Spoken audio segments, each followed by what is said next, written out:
Viewers. दर्शकों नमस्कार, मैं हूं आपके साथ मीनल और आप देख रहे हैं एमएनएस न्यूज टीवी। आपका बहुत बहुत स्वागत है देश प्रदेश की खबरों में। और अब आगे बढ़ने से पहले डालते हैं आज की मुख्य सुर्खियों पर नजर। आरा छपरा पुल पर ट्रक और पुलिस बस में टक्कर, 17 जवान घायल, 2 की हालत नाजुक। पटना में आरजेडी प्रमुख लालू प्रसाद यादव ने अपने आवास पर मनाया 78वां जन्मदिन। दिल्ली के मंत्री प्रवेश वर्मा का ऐलान, एक पेड़ मां के नाम अभियान की शुरुआत, जल संकट समाधान के लिए तेजी से काम जारी। और अब खबरें विस्तार के साथ। आरा छपरा पुल पर ट्रक और पुलिस बस में टक्कर, 17 जवान घायल, 2 की हालत नाजुक। आरा छपरा को जोड़ने वाले वीर कुंवर सिंह सेतु पर बड़ा हादसा हो गया। यहाँ पर एक ट्रक ने पुलिस कर्मियों से भरे वैन को टक्कर मार दी। इससे कई जवान घायल हो गए। बिहार में बुधवार सुबह एक दर्दनाक सड़क हादसा हुआ। यह हादसा आरा छपरा को जोड़ने वाले वीर कुंवर सिंह सेतु पर हुआ, जहां बालू लदा ट्रक और पुलिस कर्मियों से भरी बस के बीच जोरदार टक्कर हो गई। इस दुर्घटना में बिहार स्पेशल आर्म्ड पुलिस के 17 जवान घायल हो गए हैं, जिनमें से 2 की हालत गंभीर बनी हुई है। यह हादसा उस समय हुआ जब बीएसएपी के जवानों से भरी एक बस डेहरी से सिवान जा रही थी। सभी पुलिसकर्मी प्रधानमंत्री नरेंद्र मोदी के प्रस्तावित कार्यक्रम की सुरक्षा ड्यूटी में जा रहे थे। रास्ते में आरा छपरी पुल पर बस अचानक खराब हो गई। चालक ने सतर्कता बरतते हुए बस को पुल के किनारे खड़ा किया कि तभी आरा की ओर से आ रहा बालू लदा एक तेज रफ्तार ट्रक आकर बस में जोरदार टक्कर मार दी। हादसे के बाद पुल पर अफरा तफरी मच गई। बस और ट्रक बुरी तरह क्षतिग्रस्त हो गए। टक्कर के बाद ट्रक चालक मौके से फरार हो गया, जबकि बस चालक रमेश कुमार, जो कि महज 35 वर्ष का था, जो छपरा निवासी है, स्टीयरिंग में फंस गया। काफी मशक्कत के बाद उन्हें बाहर निकाला गया और गंभीर अवस्था में अस्पताल में भर्ती कराया गया। उन्हें एक और अन्य गंभीर रूप से घायल पुलिसकर्मी को पटना रेफर कर दिया गया है।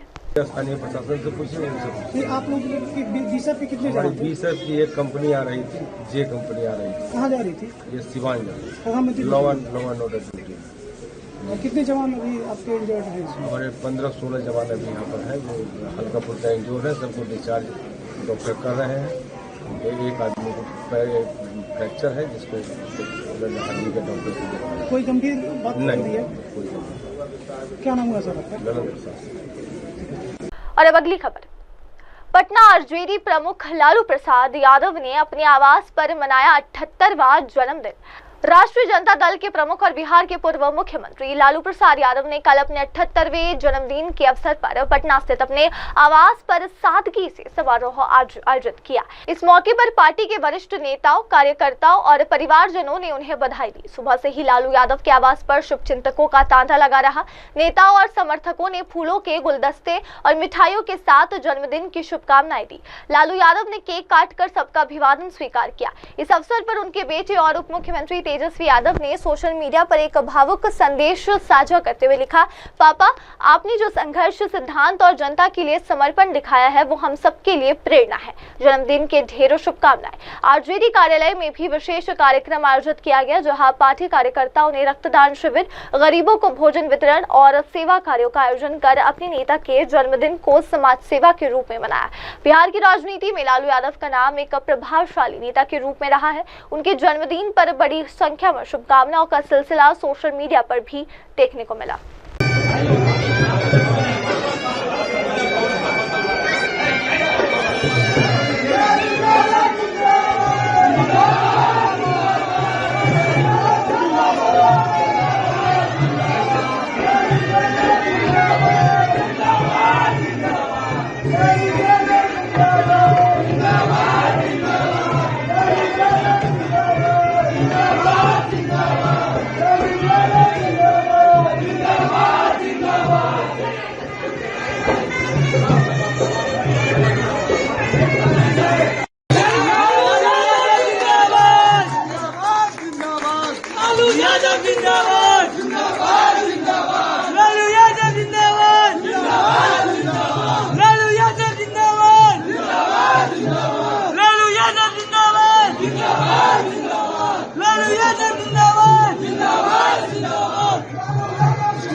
और अब अगली खबर।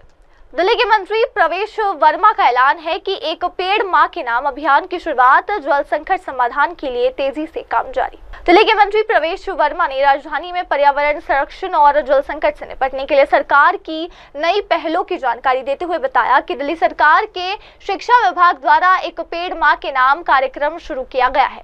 उन्होंने दिल्ली वासियों से अपील करते हुए कहा, मैं सभी दिल्ली वासियों से आग्रह करता हूँ कि वे अपने आसपास के पार्क में अपनी मां के नाम पर एक पेड़ जरूर लगाएं। ये एक संवेदनशील और पर्यावरण को समर्पित पहल है जो हमारे जीवन और भावनाओं को प्रकृति से जोड़ती है। दिल्ली में बढ़ती जल मांग और गंदे पानी की समस्या को लेकर मंत्री वर्मा ने कहा कि सरकार इस मुद्दे पर पूरी गंभीरता से काम कर रही है। उन्होंने कहा, हमने ये सुनिश्चित करने के लिए कदम उठाए हैं कि हर घर तक पानी पहुंचे। बदलाव में थोड़ा समय लग सकता है, लेकिन हम लगातार सुधार की दिशा में काम कर रहे हैं। अधिकारियों को निर्देश दिए गए हैं कि कहीं भी जल की कमी न हो। मंत्री ने आगे दावा किया कि हमारी सरकार ने 100 दिनों में जितना काम किया उतना पिछली सरकार 10 सालों में नहीं कर सकी। प्रवेश वर्मा ने कहा कि दिल्ली सरकार गंदे पानी की समस्या का भी समाधान कर रही है और इस संबंध में कई स्थानों पर जल शुद्धिकरण कार्य शुरू हो चुका है। इसके अलावा जलाशयों की सफाई और पाइपलाइन नेटवर्क को मजबूत करने का कार्य भी प्रगति पर है। और प्रधानमंत्री के साथ अब कदम ताल होती है। देखिए, जैसे प्रधानमंत्री जी ने 2014 में सारे देश को मैसेज दिया था कि देश को साफ रखिए, साफ सफाई रखिए, कूड़ा मत फैलाइए, और उसके बाद में जन जागरण एक शुरू हो गया था।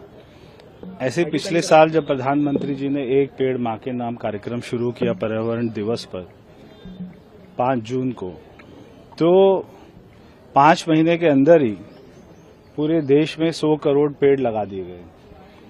इस साल भी दिल्ली सरकार द्वारा प्रधानमंत्री जी के नेतृत्व में इस कार्यक्रम को शुरू किया गया है और हमारी भी ये है कि पूरे दिल्ली में हम इतने पेड़ लगाएं कि दिल्ली की जो गर्मी है वो भी थोड़ी सी कम हो, दिल्ली का तापमान भी थोड़ा कम हो और दिल्ली वासियों को राहत मिले। इसी दिशा में दिल्ली सरकार के एजुकेशन डिपार्टमेंट ने आज इस कार्यक्रम को यहाँ पर किया है, उस कार्यक्रम में शामिल हुआ। तो मेरी सभी दिल्ली वासियों से अपील है कि एक पेड़ अपनी मां के नाम पर अपने आसपास के पार्कों में वहाँ पर अपने हाथों से लगाइए और उसकी देखभाल कीजिए, ताकि वो बड़ा होगा तो कहीं पर फल देगा, कहीं पे छाया देगा, बाद में लकड़ी भी देगा। तो इसके लिए हमको एक पूरा जन जागरण शुरू करना चाहिए। दिल्ली में सर प्रचंड गर्मी पड़ रही है, समर एक्शन प्लान गवर्नमेंट ने जारी किया था, किस तरह से वो इम्प्लीमेंट हो रहा है? लोगों को भी एडवाइजरी है कि वो 10 से 4 बजे के वक्त धूप में ना निकले, एल्डरली और खासतौर पे बच्चे। देखिए, बहुत सारे डिपार्टमेंट द्वारा जो हमने आज से 2 महीना पहले दिल्ली समर एक्शन प्लान को जारी किया था, उसके दौरान में काम हुआ है, फंड का आवंटन हुआ है, बहुत सारे टेंडर हुए हैं, बहुत सारे काम हो रहे हैं, बहुत सारी जगहों पर हमने प्याऊ बनाए हैं और पानी का भी एक अच्छे तरीके से मैनेजमेंट हो, सभी घरों में, कॉलोनी में, गांव में पानी पहुंचे, उसके लिए भी हमने कदम उठाए हैं। इसको और अच्छा करने में और आपको बदलाव दिखने में थोड़ा सा समय लगेगा। हम अगले साल तक, क्योंकि अभी हमें केवल 100 दिन हुए हैं, मगर अगले साल तक जितने कार्यक्रम हमने कर दिए, जितने टेंडर हमने कर दिए हैं, उसको होने में थोड़ा समय लगेगा, मगर अगले साल तक और हम सारे दिल्ली वासियों को राहत दे पाएंगे। सर, पानी की क्या स्थिति है दिल्ली के अंदर इस समय? देखिए, पानी की डिमांड अभी हमारी बढ़ गई है, मगर हमारे टैंकर, हमारा जो पूरा वाटर मैनेजमेंट है, हमारे सारे अधिकारी उसको निगरानी कर रहे हैं, कहीं पर भी पानी की कमी ना हो। बहुत सारी जगह पर गंदे पानी की भी समस्या है, तो जो उनके नीचे की वाटर लाइन है उसको चेंज करने की बात है। तो हमारी तरफ से जो काम आज तक इससे पहले की सरकार 10 साल में नहीं कर पाई, उससे ज्यादा काम हमने 100 दिन में हमारी योजना में करके दिखाया है और अभी उसको ग्राउंड पे लाने की बात है। सर, हरियाणा काउंटर पार्ट से आपने गुजारिश की थी कि यमुना के अंदर ट्रीटेड वाटर ही सिर्फ डालें, उसको लेकर कोई डेवलपमेंट था ताकि यमुना की एक होलिस्टिक अप्रोच में सफाई हो सके? बिल्कुल, उसके ऊपर में काम चल रहा है। सर, 2000 करोड़ का जो घोटाला था क्लासरूम का, मनीष सिसोदिया एसीबी के संबंध के ऊपर नहीं आए हैं, तो सेकंड सम्मन अब जारी हुआ है, जबकि 5 जून को सत्येंद्र जैन। देखिए, मैं उन सबसे कहूंगा, अगर वो ये बात को बार बार कहते आए हैं कि हमने कोई घोटाला नहीं किया, तो आपको इंक्वायरी को ज्वाइन करना चाहिए, आपको अपनी बात को सामने रखना चाहिए और हमारा जो उसमें अनियमितताएं हैं, हमारा डिपार्टमेंट उसको अपनी बात को रखेगा और उसके बाद में जो कोर्ट फैसला करेगी। और अब अगली खबर, जम्मू अमरनाथ यात्रा से पूर्व तवी नदी तट पर विश्व हिंदू परिषद द्वारा ज्येष्ठ पूर्णिमा पर पूजा का आयोजन। आगामी अमरनाथ यात्रा के शुभारंभ से पहले विश्व हिंदू परिषद द्वारा ज्येष्ठ पूर्णिमा के पावन अवसर पर जम्मू के तवी नदी तट पर विशेष पूजा अर्चना का आयोजन किया गया।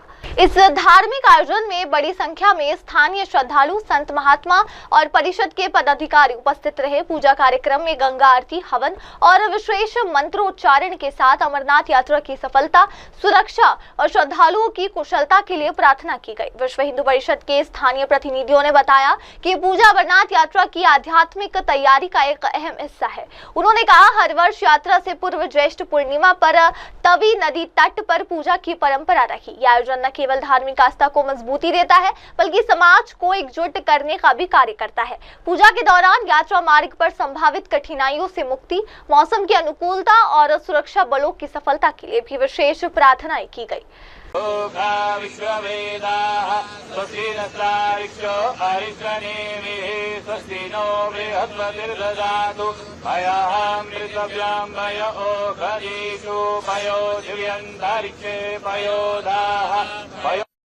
नारायणी नमोस्तुते।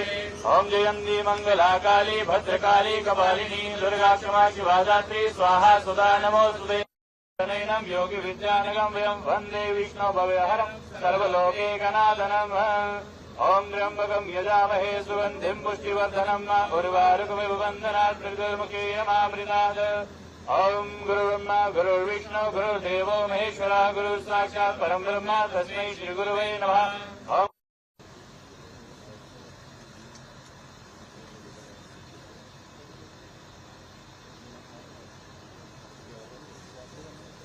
नमो नमः। प्रणम्य शीर्षादेवं गौरीपुत्रं विनायकं भक्तावाससमरणितं आयुष्यकामासु सिद्धये। प्रथमं वक्रतुण्डं च एकदन्तं द्वितीयकं तृतीयं कृष्णपिङ्गाक्षं गजवक्त्रं चतुर्थकं लम्बोदरं ज्योतिः स्वाहा। और अब अगली खबर, कालकाजी में तोड़े जा रहे घर। आतिशी ने कहा, गरीब लोग बिजली पानी से परेशान, बीजेपी सरकार ने घर भी छीन लिए। दिल्ली के कालकाजी में नोटिस की मियाद खत्म होते ही बुलडोजर एक्शन शुरू कर दिया गया। सुबह सुबह ही डीडीए के बुलडोजर पहुंच गए। हाईकोर्ट से मिली मंजूरी के कालकाजी की भूमिहीन कैंप की झुग्गी बस्ती में 1200 घरों की तोड़ी जा रही है। इस कार्रवाई के विरोध को संभालने के लिए भारी पुलिस फोर्स तैनात की गई। दिल्ली पुलिस के साथ अर्धसैनिक बल के जवानों को भी तैनात किया गया। बता दें कि डीडीए की ओर से यहां 3 दिनों के भीतर घर खाली करने का नोटिस चस्पा किया गया था। दिल्ली के कालकाजी में गोविंदपुर इलाके में स्थित भूमिहीन कैंप में बुधवार सुबह करीब 7 बजे से डीडीए की तरफ से अतिक्रमण हटाने की कार्रवाई शुरू की गई। इस दौरान सैकड़ों झुग्गियां कार्रवाई की जद में आई। कार्रवाई के मद्देनजर इलाके में भारी संख्या में दिल्ली पुलिस और अर्धसैनिक बलों को तैनात किया गया था ताकि कानून व्यवस्था बनी रहे। 3 दिन पहले रेखा गुप्ता जी ने कहा था कि किसी भी झुग्गी को तोड़ा नहीं जाएगा, किसी भी गरीब के घर को छुआ नहीं जाएगा। और आज आप देखिए, आपके सामने कितनी फोर्स लगी हुई है, कितने बुलडोजर लगे हुए हैं। पूरे भूमिहीन कैंप को खाली कर दिया गया है। जब से भारतीय जनता पार्टी की सरकार बनी है, एक एक करके गरीबों का जीना मुश्किल कर दिया है। लंबे लंबे पावर कट हो रहे हैं, गरीब इन्वर्टर कहां से खरीदेगा। बिजली का दाम बढ़ा दिया है, अब पानी का दाम बढ़ने वाला है। प्राइवेट स्कूलों की फीस बढ़ रही है, गरीबों के घरों को तोड़ा जा रहा है। क्या चाहती है भारतीय जनता पार्टी? क्या भारतीय जनता पार्टी चाहती है कि गरीब दिल्ली से भाग जाएं? क्या भारतीय जनता पार्टी चाहती है कि इन झुग्गियों में रहने वाले यूपी बिहार के जो लोग आते हैं दिल्ली में काम की तलाश में, क्या वो सब लोग यूपी बिहार वापस चले जाएं? और अब बढ़ते हैं अगली खबर की ओर। पीएम मोदी ने पाकिस्तान को बेनकाब करके लौटे प्रतिनिधिमंडल से की मुलाकात, कहा हम सभी को गर्व है। प्रधानमंत्री नरेंद्र मोदी ने मंगलवार देर शाम को सभी पार्टियों के 7 प्रतिनिधिमंडल के सदस्यों से मुलाकात कर फीडबैक लिया कि सभी सदस्य ऑपरेशन सिंदूर के बाद पाकिस्तान को दुनिया के सामने बेनकाब करने के उद्देश्य से 33 देशों को दौरा करने गए थे। बता दें कि इस डेलीगेशन में भारतीय जनता पार्टी के वर्तमान और पूर्व सदस्य समेत कई राजनयिक शामिल थे। इन सभी सदस्यों ने सभी देशों के सामने पाकिस्तान की कारस्तानी को उजागर किया और उसकी सच्चाई बताई। पीएम मोदी से इन सभी प्रतिनिधिमंडल के सदस्यों ने अपने अपने एक्सपीरियंस शेयर किया और सभी ने पीएम मोदी के फीडबैक भी दिया। वहीं केंद्र की मोदी सरकार ने प्रतिनिधिमंडल में शामिल सभी 50 सदस्यों को इस काम के लिए सभी की प्रशंसा की। पीएम मोदी ने कहा कि उन्हें इस बात पर गर्व है कि पहलगाम हमले और ऑपरेशन सिंदूर के बाद आतंकवाद की समस्या को समाप्त करने की आवश्यकता पर बहुपक्षीय प्रतिनिधिमंडलों ने विभिन्न देश में भारत के विचार प्रस्तुत किए। मोदी ने बहुदलीय प्रतिनिधिमंडल के सदस्यों की मेजबानी भी। अब चलते अगली खबर की ओर। रांची में स्मृति ईरानी ने गिनाई पीएम मोदी की उपलब्धियां, धारा 370 से लेकर ऑपरेशन सिंदूर तक की सराहना। इस कार्यक्रम में अधिवक्ता, डॉक्टर, प्राध्यापक, शिक्षक, engineer, chartered accountant, company secretary और व्यवसायी बड़ी संख्या में शामिल हुए। पूर्व केंद्रीय मंत्री स्मृति ईरानी ने कार्यक्रम को संबोधित करते हुए कहा, सभी के सहयोग से मोदी सरकार के 11 साल बेमिसाल रहे। तीसरी बार भारत की जनता ने मोदी सरकार को आशीर्वाद दिया। उन्होंने आगे कहा, मोदी जी के नेतृत्व में भाजपा सरकार सत्ता के लिए नहीं बल्कि गाँव, गरीब, किसान और महिलाओं की सेवा के लिए समर्पित है। भाजपा सत्ता की नहीं, राष्ट्र की उन्नति के लिए संकल्पित है। ये विश्व की सबसे बड़ी पार्टी है जो डॉक्टर श्यामा प्रसाद मुखर्जी और पंडित दीनदयाल उपाध्याय के बलिदान तथा करोड़ों कार्यकर्ताओं के त्याग और तपस्या से जीत गई है।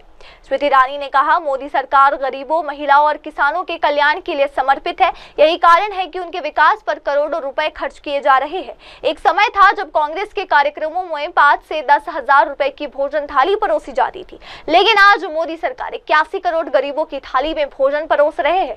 स्मृति ईरानी ने धारा 370 को हटाने के फैसले का जिक्र करते हुए भी सब कुछ कहा। और दुश्मन देश को मुंहतोड़ जवाब दिया और आत्मनिर्भरता की प्रधानमंत्री जी वर्षों वर्ष बात कर रहे थे, तो उस आत्मनिर्भरता का एक प्रमाण दिया। आज हमारे देश में बना तंत्र, डिफेंस इक्विपमेंट, उसका एक्सपोर्ट 34% बढ़ा है। इसलिए आज आप सबसे आग्रह करने आए कि जब भारतीय जनता पार्टी का कोई भी कार्यकर्ता आपसे मिले तो निश्चित रूप से संवाद की दृष्टि से, समन्वय की दृष्टि से पार्टी की सरकार की उपलब्धियों के बारे में चर्चा निश्चित रूप से करें। अगर आपके कोई सुझाव हैं हमारे नेतृत्व तक पहुंचाएं, क्योंकि जैसे रविंद्र जी ने कहा, लक्ष्य हमारा एक कि प्रदेश और देश की प्रगति होना चाहिए और उस प्रगति में सहयोग हमारा होना चाहिए। गरीब कल्याण की भावना के साथ, किसान कल्याण की भावना के साथ, सुशासन की भावना के साथ हमारी सरकार की कई उपलब्धियां हैं।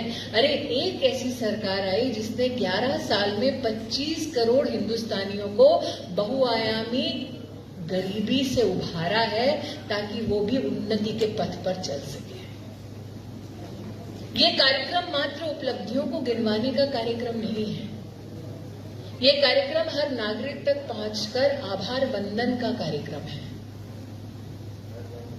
मैं नहीं जानती, यहाँ मीडिया के भी मित्र हैं, प्रोफेशनल भी कई यहाँ पे सहयोगी हैं, कुछ ऐसे लोग हैं जो भाजपा के आमंत्रण पर आए हैं।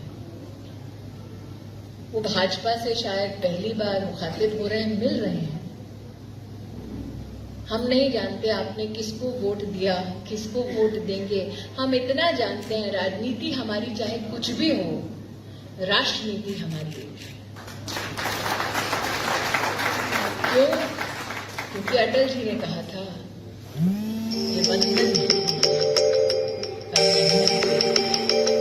इसकी नदी नदी हमारे लिए और गरीब कल्याण है।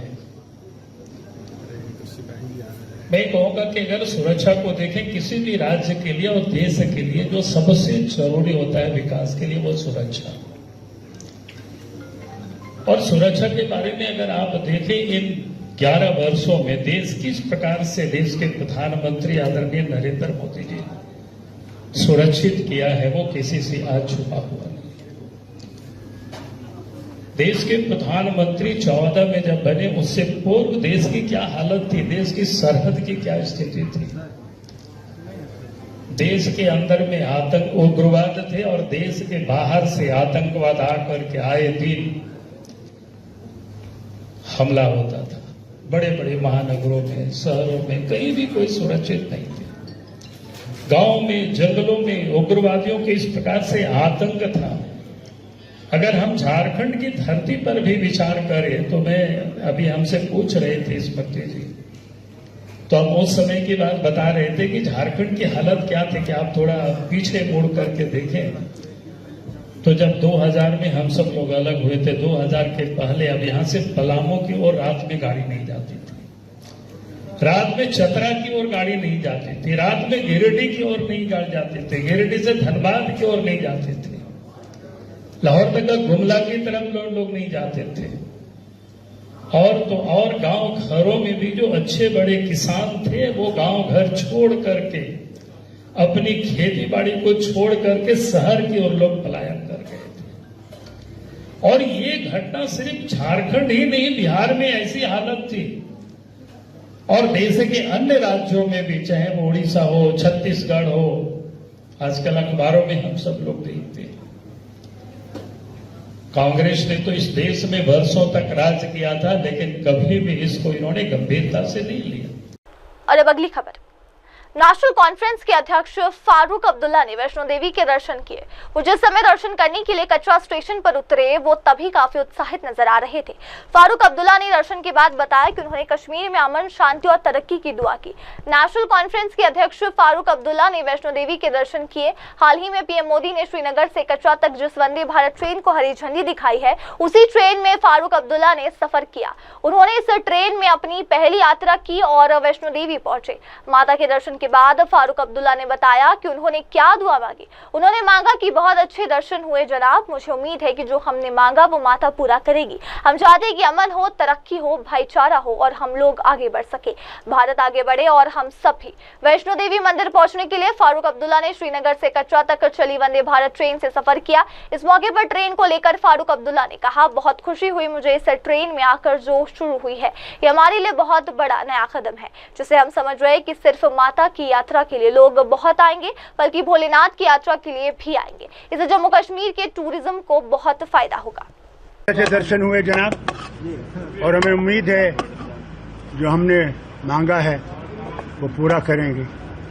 हम चाहते हैं कि अमन हो, तरक्की हो, भाईचारा हो और हम लोग आगे बढ़ सकें, भारत आगे बढ़े और हम सब उसकी तरक्की में आए। कल आप आते में बैठे, कितना खुशी हो रही है आपको आते में बैठे? बहुत खुशी हुई मुझे कि इस ट्रेन में भी आके जो शुरू हुई है, मैं समझता हूँ ये हमारे लिए एक बहुत बड़ा एक नया कदम है, जिससे हम समझते हैं कि न सिर्फ माता की यात्रा के लोग बहुत आएंगे, बल्कि बहुत से लोग अब भोलेनाथ की यात्रा के लिए भी आएंगे और जम्मू कश्मीर के टूरिज्म को बहुत फायदा होगा। माता ने बुलाया है, इससे कम क्या हो सकता है। बुलावा आया है, माता आया है बुलावा, शेरा वाली दी। और अब अगली खबर। ये तो वैसा ही है जैसे शेर जंगल में शाकाहारी होने की बात करे। लालू यादव को लेकर ऐसा क्यों बोल पड़े प्रशांत किशोर, आइए देखते हैं। रणनीतिकार से नेता बने प्रशांत किशोर ने एक बार फिर लालू यादव पर निशाना साधा है। लालू ने जैसे ही बिहार में कानून व्यवस्था पर नीतीश सरकार पर हमला बोला, वैसे ही प्रशांत ने उन पर हमला कर दिया और कहा कि उनके मुंह से अपराध की बात करना ऐसा है जैसा कोई बुरा शेर कहे कि मैं शाकाहारी हो जाऊंगा। बिहार में विधानसभा चुनाव से पहले राजनीतिक हलचल तेज होती जा रही है और राजनीतिक बयानबाजी का सिलसिला भी जारी है। नेता एक दूसरे पर हमला करने का मौका छोड़ नहीं रही। राष्ट्रीय जनता दल के नेता लालू यादव ने राज्य में बढ़ते अपराध और खराब होती कानून व्यवस्था को लेकर नीतीश सरकार पर निशाना साधा, तो इस बयान पर जन सुराज पार्टी के नेता प्रशांत किशोर ने लालू पर हमला कर बोला कि उनका अपराध पर बात करना ऐसा जैसे कि कोई बुरा शेर कहेगी मैं तो शाकाहारी हो जाऊंगा। जन सुराज पार्टी के संस्थापक प्रशांत किशोर बिहार बदलाव यात्रा पर निकले हुए हैं। यात्रा के तहत वो 10 जून को सारण पहुंचे, जहां उन्होंने बिहार के मुख्यमंत्री नीतीश कुमार और पूर्व सीएम लालू यादव पर जमकर निशाना साधा। 5 बजे के बाद शाम 5 बजे से पहले लोगों को गोली मार दी जा रही है। लगातार ऐसी घटनाएं सामने आ रही है। कौन बोला है? लालू यादव ने ट्वीट किया है। लालू यादव नहीं ट्वीट करते हैं, उनका असिस्टेंट सब है, वो लिख के ट्वीट करता है। लालू जी कहाँ ट्वीट करते हैं, लेकिन लालू जी ये बात कह रहे हैं, अपराध के बारे में बात कर रहे हैं, ये तो ऐसे है जो कि जंगल में। और अब अगली खबर, क्या देश की सुरक्षा के मुद्दे पर संसद में चर्चा कराएगी सरकार? कांग्रेस ने पीएम मोदी से पूछा सवाल। विदेश से लौटे सर्वदलीय प्रतिनिधिमंडल से पीएम नरेंद्र मोदी की मुलाकात के बाद कांग्रेस ने सवाल उठाए हैं। कांग्रेस ने पूछा कि क्या अब सरकार देश की सुरक्षा और विदेश नीति को लेकर संसद के मानसून सत्र में चर्चा कराएगी? क्या प्रधानमंत्री कम से कम सभी राजनीतिक दलों के नेताओं की बैठकों की अध्यक्षता करेंगे और चीन पाकिस्तान के संबंध में भारत की आगे की रणनीति पर उन्हें विश्वास मिलेंगे? कांग्रेस महासचिव जयराम रमेश ने कहा कि अब प्रधानमंत्री ने स्वयं 32 देशों में भेजे गए 7 संसदीय प्रतिनिधिमंडलों के सदस्यों से मुलाकात की, तो क्या वो कम से कम अब सभी राजनीतिक दलों के नेताओं की बैठकों की अध्यक्षता कर सकते हैं? क्या वे चीन और पाकिस्तान दोनों के संबंध में भारत की भविष्य की रणनीति और सिंगापुर में सीडीएस के खुलासे को लेकर विपक्षी दलों को उन्हें विश्वास मिलेंगे? In a constructive spirit to build a collective will. So this is our third question. And our fourth question is that the Pahalgam terrorists who perpetrated this brutal attack on the 22nd of April 2025 are still free. They have not been brought to justice. They were responsible for the Poonch attack in December 23. They were responsible for Gagangir in October 24. They were involved in Gulmarg in October 24. These are all reports that have not been denied. So when will these Pahalgam terrorists be brought to justice? So Prime Minister meeting the MPs is fine, that's his prerogative. He sent the MPs, he has to meet the MPs. But when is he going to meet leaders of political parties? When is he going to announce a 2-day discussion in the forthcoming parliament session? Is he or is he not going to have a Kargil review committee type of an exercise on Operation Sindoor and its impact? And fourth, when will the Pahalgam terrorists be brought to justice? These are the 4 questions. In front of the world. Well, it was natural that the Prime Minister meet all the MPs who are members, who were 50 MPs who were members of these 7 delegations that went to 32 countries. It was natural that the Prime Minister meet them and exchange views with them.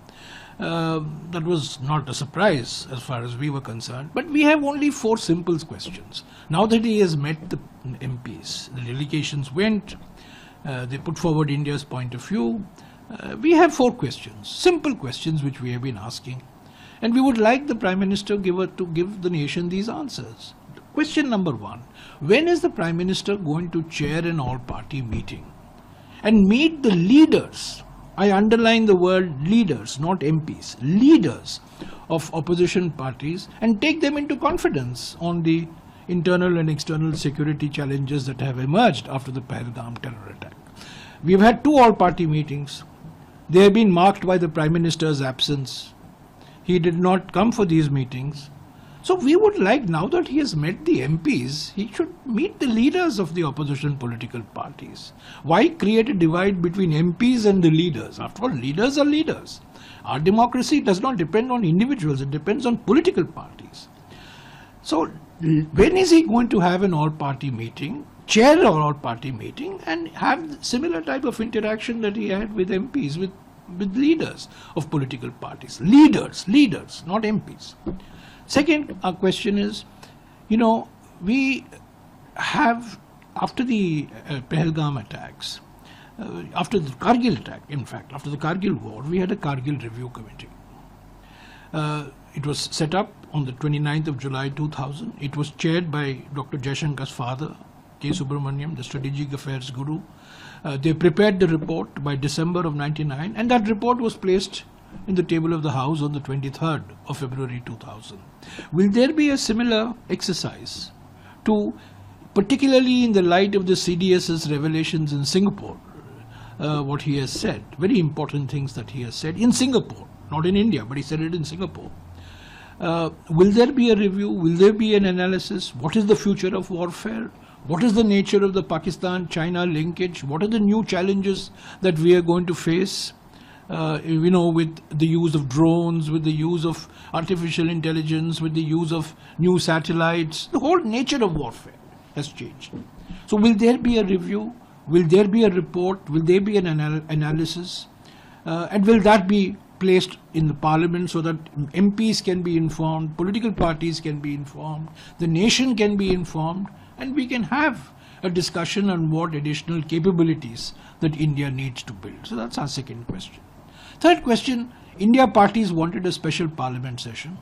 That special parliament session request was denied. Now monsoon session has been announced for the 21st of July.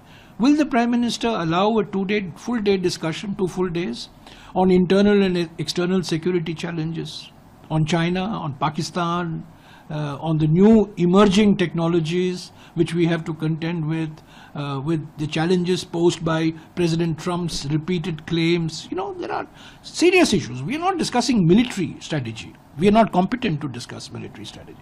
But foreign policy, economic policy challenges, diplomatic challenges, strategic challenges, internal security, external security. So will we have 2 days of discussion, 2 full days of discussion, in a constructive spirit to build a collective will? So this is our third question. और अब अगली खबर, दिल्ली में बाढ़ नियंत्रण को लेकर मुख्यमंत्री रेखा गुप्ता की उच्च स्तरीय बैठक, मंत्री प्रवेश वर्मा और अधिकारियों के साथ हुई समीक्षा। दिल्ली में आगामी मानसून के मद्देनजर मुख्यमंत्री रेखा गुप्ता ने राजधानी में बाढ़ नियंत्रण उपायों की समीक्षा के लिए एक महत्वपूर्ण बैठक की अध्यक्षता की। इस बैठक में दिल्ली सरकार के मंत्री प्रवेश वर्मा समेत नगर निगम, सिंचाई जल बोर्ड और आपदा प्रबंधन विभाग के वरिष्ठ अधिकारी उपस्थित रहे। मुख्यमंत्री रेखा गुप्ता ने बैठक के दौरान सभी विभागों को निर्देश दिए कि बाढ़ संभावित क्षेत्रों में जल निकासी व्यवस्था, नालों की सफाई और तटबंधों की मजबूती का काम शीघ्रता से पूरा किया जाए। उन्होंने कहा कि दिल्ली वासियों को जल भराव और बाढ़ जैसी स्थिति से बचाने के लिए हमें मानसून से पहले सभी तैयारियां सुनिश्चित करनी होगी। किसी भी प्रकार की लापरवाही बर्दाश्त नहीं की जाएगी। बैठक में उन इलाकों की समीक्षा की गई जो हर वर्ष जल भराव से प्रभावित होते हैं। मुख्यमंत्री ने अधिकारियों को निर्देश दिया कि ऐसे क्षेत्रों में पंप सेट, राहत केंद्र और मेडिकल सहायता के लिए अस्थायी प्रबंध किए जाए। और अब अगली खबर, पूर्व केंद्रीय मंत्री राजेश पायलट की 25वीं पुण्यतिथि पर भंडारा में श्रद्धांजलि सभा, सचिन पायलट हुए शामिल। राजस्थान के दौसा जिले के भंडारा गांव में मंगलवार को पूर्व केंद्रीय मंत्री स्वर्गीय राजेश पायलट की 25वीं पुण्यतिथि के अवसर पर एक श्रद्धांजलि सभा का आयोजन किया गया। इस अवसर पर बड़ी संख्या में ग्रामीणों, समर्थकों और कांग्रेस कार्यकर्ताओं ने भाग लिया। श्रद्धांजलि सभा में राजेश पायलट के पुत्र और कांग्रेस के वरिष्ठ नेता सचिन पायलट ने भी भाग लिया और अपने पिता को भावभीनी श्रद्धांजलि अर्पित की। इस अवसर पर सचिन पायलट ने कहा, राजेश पायलट सिर्फ एक राजनेता नहीं बल्कि जनता के सेवक थे। उन्होंने ग्रामीणों, किसानों और युवाओं की आवाज को संसद तक पहुंचाया। उनके बताए रास्ते पर चलना ही उन्हें सच्ची श्रद्धांजलि है।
और अब बढ़ते अगली खबर की ओर। राजा रघुवंशी हत्याकांड में बड़ा बयान, सोनम से सख्ती से पूछताछ हो तो कई राज खुलेंगे, बोले पिता अशोक रघुवंशी। चर्चित राजा रघुवंशी हत्याकांड में अब नए मोड़ सामने आ रहे हैं। मृतक राजा रघुवंशी के पिता अशोक रघुवंशी ने इस मामले में गंभीर आरोप लगाते हुए कहा कि अगर आरोपी सोनम रघुवंशी से सख्ती से पूछताछ की जाए तो मामले से जुड़े कई बड़े खुलासे हो सकते हैं। अशोक रघुवंशी ने मीडिया से बातचीत में कहा, एक महिला के लिए इतनी बड़ी वारदात को अंजाम नहीं दे सकती, इसके पीछे और भी लोग शामिल हैं। यदि सोनम से गहराई से पूछताछ की जाए तो सच सामने आएगा। अशोक रघुवंशी ने दावा किया कि सोनम की कुंडली में मंगल दोष था और वो इस कारण से राजा को रास्ते से हटाकर किसी और से विवाह करना चाहती थी। उसे बताया गया था कि उसका पहला पति मर जाएगा तभी शादी सफल होगी। इस अंधविश्वास और लालच में उसने साजिश रची। उन्होंने कहा, अशोक रघुवंशी ने के बेटे को याद करते हुए कहा, मेरा बेटा बहुत ही सीधा सादा और मासूम था, उसने कभी किसी का बुरा नहीं किया। उसे नहीं पता था कि जिसे वो अपना जीवन साथी मान रहा है वही उसकी जिंदगी का सबसे बड़ा धोखा साबित होगी। अभी उससे अगर कड़ी पूछताछ होगी सोनम से तो आगे का राज और खुलेगा, इसमें और ही मिले होंगे ये और भी लोग कि एक लेडीज इतना वो नहीं कर सकती है।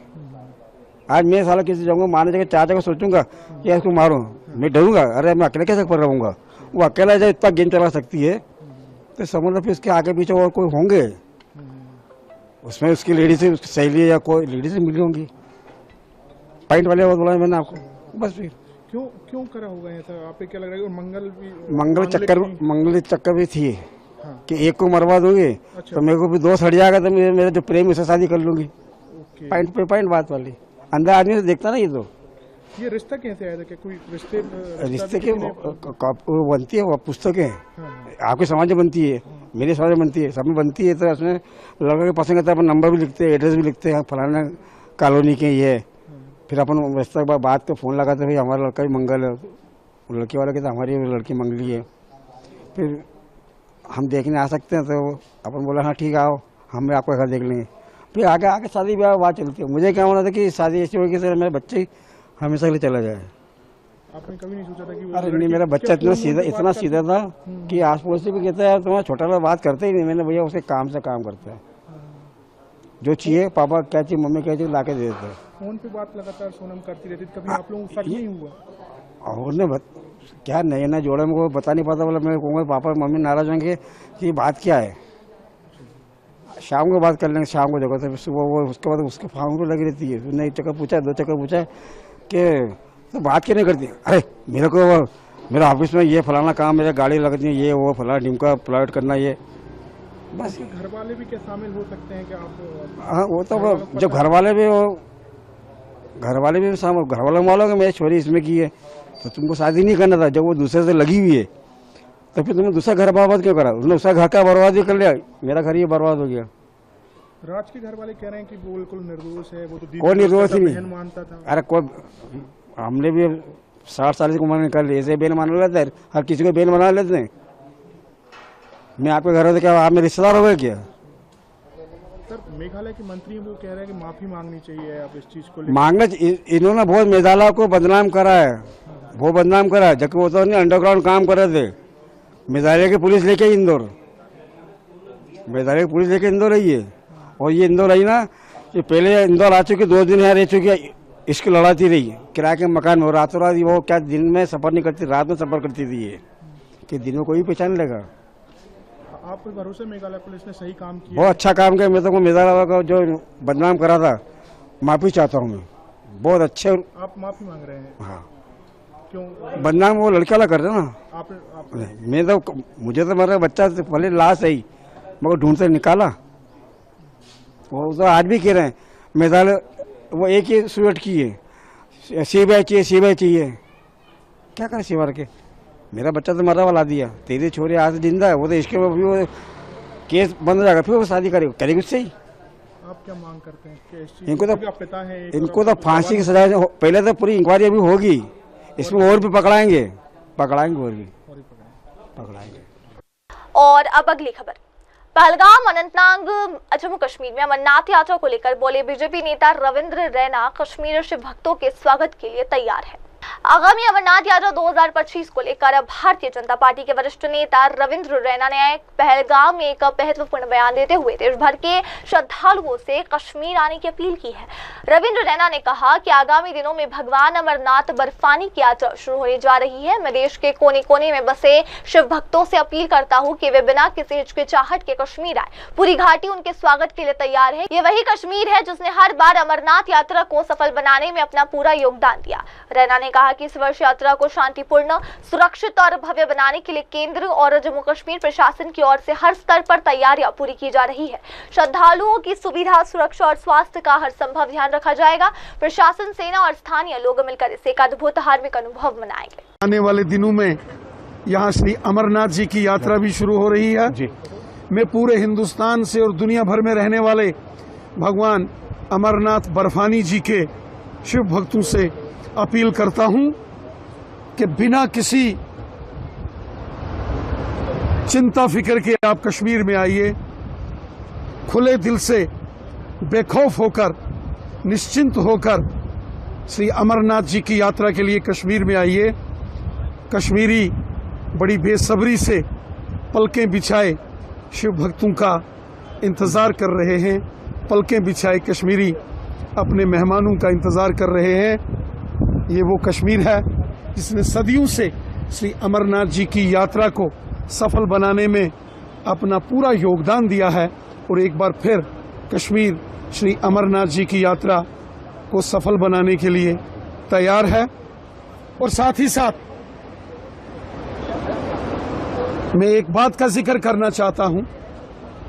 श्री अमिताभ बच्चन साहब ने एक बार गुजरात के टूरिज्म को बढ़ावा देने के लिए उन्होंने एक स्लोगन दिया था, कुछ दिन तो गुजारिए कच्छ में, कुछ दिन तो गुजारिए गुजरात में जी। और आज मैं पहलगाम की सरजमी से पूरे हिंदुस्तान को और दुनिया भर को ये पैगाम देता हूं, आइए कुछ दिन गुजारिए कश्मीर में, आइए कुछ दिन गुजारिए धरती के स्वर्ग में, आइए कुछ दिन गुजारिए इस जन्नत में, इस कश्मीर में।